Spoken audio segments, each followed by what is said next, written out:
Buongiorno da Portoviro, buongiorno a Leandro Maggi con il sindaco di Portoviro, Mauro Veronese, la presentazione delle liste. Tra poco si va a votare, una lista importante, una lista con delle novità. Aspettative, sindaco? Aspettative di raccogliere quanto abbiamo seminato in questi anni sicuramente.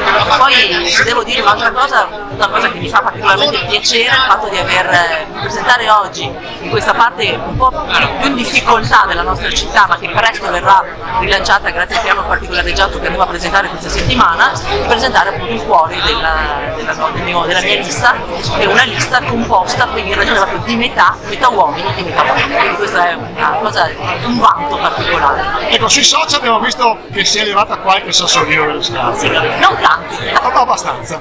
Però la domanda è questa: dovremmo aspettarci una campagna elettorale tranquilla, aggressiva? Come sarà secondo me? Anche da parte della sua competitor? Sì, allora da parte mia sicuramente io non mi preoccupo di quello che dicono o fanno gli altri, mi preoccupo di quello che ho fatto io, mi preoccupo di quello che dovrò fare ancora perché c'è ancora tanto da fare. Insomma, un mandato di un sindaco dura 5 anni, però il progetto di una città va avanti 10 anni. Per il resto insomma sento da molte parti che c'è questa c'è un po' di timore perché si pensa possa essere una campagna un po' cattiva. Non lo è sicuramente da parte mia, insomma, la vedo molto aggressiva, vedo foto ovunque, vedo forse troppe foto ovunque, però insomma ci sta. Speriamo sia di buon auspicio e comunque vada, come diceva un saggio, sarà successo.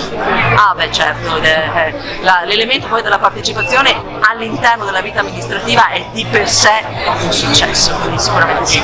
Grazie sindaco, gentilissimo.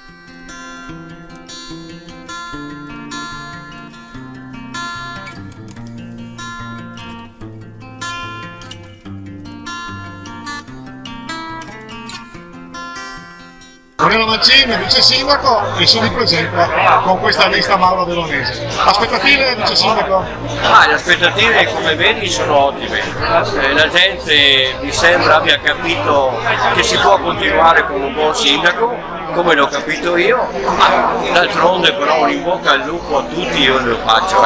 Però Mauro Veronese, Doriano Mancini e squadra ci siamo. Una squadra nuova, una squadra giovane, e quanti sono i cambiamenti? E nella continuità abbiamo 8 uomini intanto e 8 donne, che non è poco.